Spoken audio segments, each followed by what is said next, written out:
जय श्री कृष्ण। नमस्कार, आदाब, सत श्री अकाल, वंदे मातरम। आप सभी का हमारे यूट्यूब चैनल सत्युगारम में बहुत बहुत स्वागत है।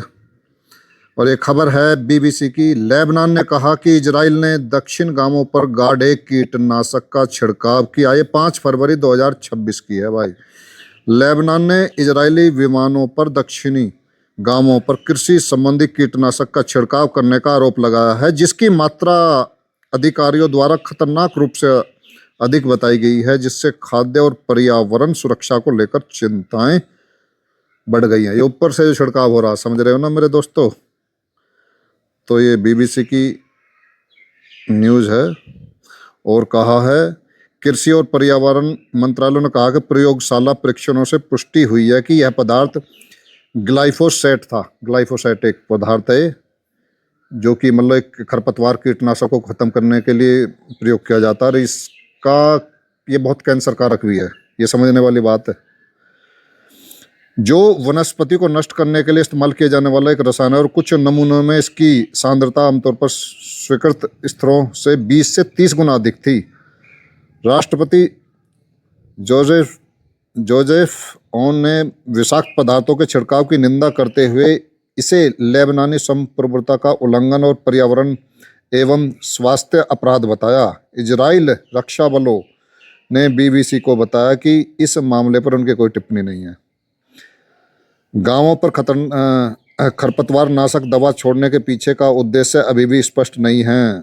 सीमावर्ती गांवों के कई निवासियों ने छिड़काव की सूचना दी, जो इजराइल और लेबनानी शिया इस्लामी समूह हिजबुल्लाह के बीच युद्ध समाप्त करने वाले युद्ध विराम के 1 साल से अधिक समय बाद हुआ है। समझे। और ये दूसरी ये द गार्जियन की है रिपोर्ट। तो गार्जियन ने लिखा है, इजराइल पर दक्षिणी लेबनान के खेतों में कैंसर पैदा करने वाले कीटनाशक का छिड़काव करने का आरोप। समझे जी। राष्ट्रपति ने पर्यावरण और स्वास्थ्य अपराध की निंदा की है। आलोचकों का कहना है कि इजराइल दक्षिणी लेबनान को निर्जन बनाने की कोशिश कर रहा है। गुरुवार 5 फरवरी 2026 की है ये द गार्जियन की। तो मैं आपको यही बताना चाह रहा हूँ, कई सालों से जो हम भौंक रहे हैं ना, ये खेला क्या चल रहा है ऊपर ये आसमान में। जो कैम ट्रेलिंग है, जो जियो इंजीनियरिंग की जा रही है, जो सोलर रेडिएशन मैनेजमेंट के नाम पर जो शैतानी इनका जो एजेंडा उसको चलाया जा रहा है, इस पूरी प्रक्रिया को SAI स्टेस्टोरोफेरिक एरोसोल इंजेक्शन कहा जाता है। और इसमें काफ़ी ख़तरनाक ये आज सामने आया है अभी। इसमें एल्यूमिनियम है, मैग्नीज है, बेरियम है, copper sulphate, potassium iodide, sodium iodide, strontium, calcium carbonate, जिसका मुख्यतः जो प्रयोग जो इसका जो किलगेट्स का जो स्कोपेक्स प्रोजेक्ट है जो चलाया जा रहा है, यानी आसमानों पे आज ये राज कर रहे हैं ऊपर। ये ऊपर से जहर फैला रहे हैं, पता नहीं क्या क्या डाल रहे हैं। इसका टेस्ट भी होना चाहिए किसी लैब में। ये खासकर किसान नेताओं को और इनको सोचना है, किसी प्रयोगशाला में ये जो ओले पड़वाए जा रहे हैं, बेमौसम जो बारिश की जा रही है, हमारी फसलों को, गेहूं का जो फसलें हैं बिल्कुल नष्ट कर दिया गया है और नष्ट किया जा रहा है। काफ़ी पहले से प्रोग्राम हम बता रहे हैं कि इनको वो लाना है, फूड क्राइसिस लाना है, इनको भुखमरी लानी है, इनको GMO जो सीड है, जेनेटिकली मॉडिफाई ऑर्गेनिज्म, जो कि बीज से बीज पैदा नहीं है, बांझ बीज होता है, उसको लाना है। जो अभी FTA फ्री ट्रेड एग्रीमेंट कर का है जो अमेरिका के साथ, यहाँ से GMO सीड की सप्लाई होगी और कोई टैक्स नहीं, टैक्स फ्री। समझ रहे हो ना। तो ये एजेंडा इनका, ये कई सालों से इनकी प्लानिंग चल रही है वैसे तो इनकी। और ये इनकी ये जो कुछ करते हैं ना, ये जो शैतानी लोग हैं, शैतान को मानने वाले, बता के करते हैं। इतने अवगुण होने के बाद भी कुछ गुण होते हैं ये अपने कुछ लोगों के माध्यम से। और जो इनका एक कार्टून आता है, सिम्पसन कार्टून होता है, उसके माध्यम से, ऐसे कार्टूनों के माध्यम से सब कुछ बता के करते हैं। फिल्मों के माध्यम से जो मूवी बनाते हैं उसके माध्यम से सब कुछ बता के करते हैं। और इनकी एक जो द इकोनॉमिस्ट मैगजीन है, तो ये है 2 मई। इसमें मैं आपको, आप देख सकते हो, इसमें नर कंकालों की जो बाली होती है, जो गेहूं की बाली, वो बना रखी है इन्होंने। 2022 की है, मई 2022 की है। इस पे लिख रखा है द कमिंग फूड कैटास्ट्रोफे, यानी कि भोजन की आपदा, फूड क्राइसिस। तो इन्हें सब पता पड़ जाती है, ये भगवान यही हो रहे हैं, कभी भी बारिश करवा देते हैं, ओले पड़वा देते हैं, ओलावृष्टि है। तो ये इसमें प्लस ये एक हार्प टेक्नोलॉजी है इसका, और ये जियो इंजीनियरिंग, केम ट्रेलिंग मिलके ये सारा खेल, इससे अभी तो ये भविष्य में बड़े बड़े भूकंप भी लाएंगे, इसको भी प्राकृतिक बताएंगे, सुनामी ला सकते हैं इस हार्प टेक्नोलॉजी से। ऐसा में बारिश, ओलावृष्टि हैं, ये जो क्लाइमेट जो चेंज का ड्रामा चल रहा है, इससे ही तो हो रहा है क्लाइमेट चेंज। एक और एक ये जो युद्ध किए जा रहे हैं दुनिया भर में, ये भी एक क्लाइमेट चेंज के लिए किए जा रहे हैं। अब क्लाइमेट चेंज नहीं होगा, पर्यावरण अब दूषित नहीं होगा इससे। ये जो युद्ध किए जा रहे हैं तो प्री प्लान है, एक इनका एक स्क्रिप्ट राइटर है जो लिख रहा है सब कुछ, बिल्कुल ज्यों का त्यों घटित होता जा रहा है। इन्हें भुखमरी लानी ही लानी है। अब आप देख सकते हो क्यूबा में क्या हाल है। क्यूबा की खबर बताते हैं अभी हम। तो क्यूबा में भी अभी ये क्यूबा में इतना बुरा हाल हुआ है कि मतलब लोगों, लाइट नहीं घर में, गैस नहीं, एलपीजी नहीं, हवाई जहाज उड़ नहीं रहे, गाड़ी या ठीक से चल नहीं, अंधकार अंधकार में है पूरा क्यूबा इस समय। और हम पहले से बता रहे हैं कि एक तीर से कई निशाने करते हैं। वहाँ पर इतनी भुखमरी हो चुकी है कि लोग बाग पैसों को नहीं ढूंढ रहे, लोग बाग सोने चांदी को लूट नहीं रहे। जिसके घर में अनाज है, अनाज पे डाका डाला जा रहा है, और अब मर्डर हो रहे हैं इस बात पर। तो पूरी दुनिया में ये खेल खेला जाएगा, ये लगा लो। इतना फूड का भुखमरी ला के लेके आना है इनको।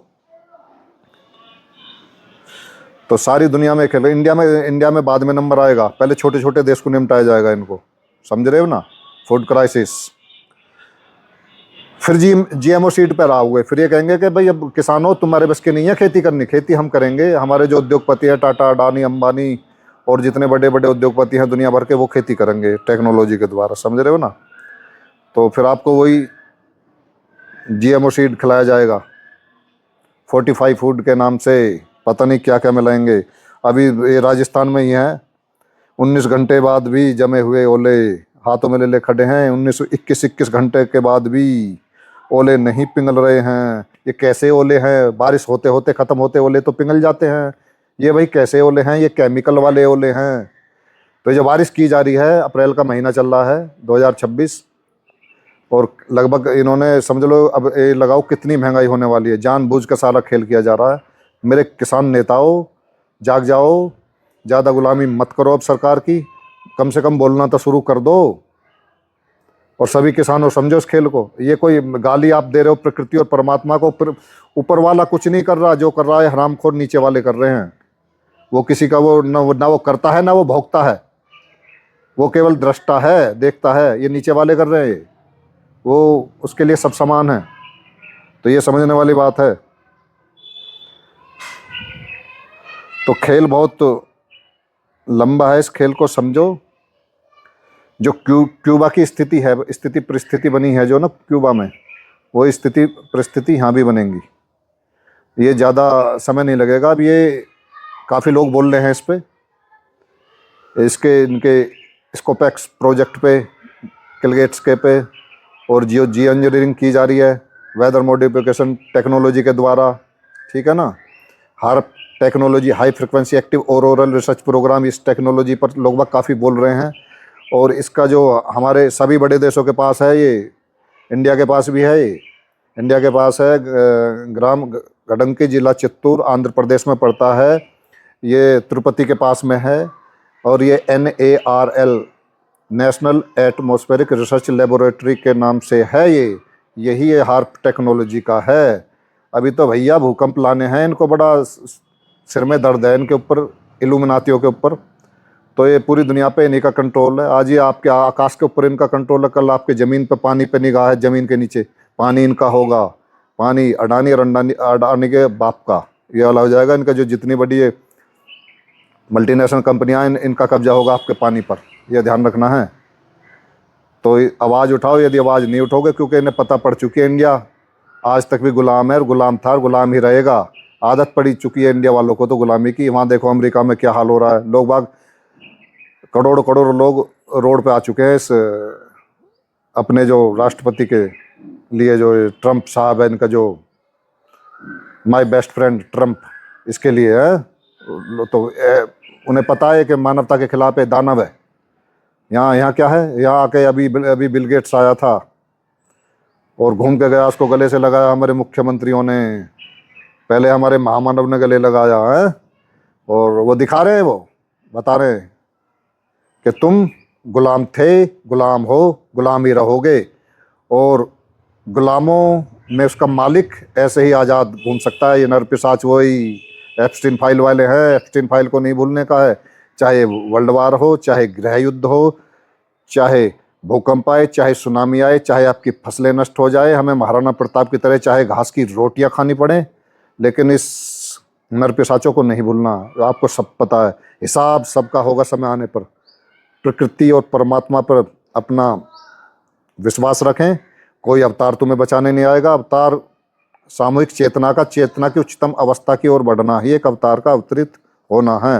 कलेक्टिव कॉन्शियसनेस का डिवाइन हाई वाइब्रेशन फ्रिक्वेंसी की तरफ बढ़ना ही एक अवतार का अवतरित होना है। सामूहिक चेतना, समझ रहे हो ना, चेतना हर इंसान में है, वो उस चेतना को पहचानो। यदि आपके अंदर भय व्याप्त होगा, डर होगा, काम क्रोध लोभ मोह अहंकार ईर्ष्या द्वेष हो गए, तो वो चेतना नीचे डाउन रहेगी, यानी कि आप इनके कंट्रोल में रहोगे।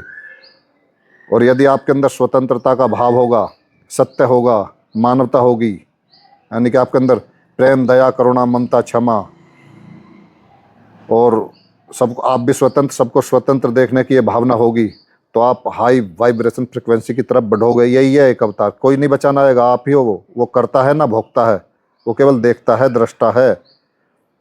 वो क्षेत्र नहीं क्षेत्रज्ञ है। भाई ये ध्यान रखना है, गीता का यही उपदेश है। तो सावधान रहें, सतर्क रहें, स्वस्थ रहें। जय हिंद, जय भारत, वंदे मातरम, राधे राधे।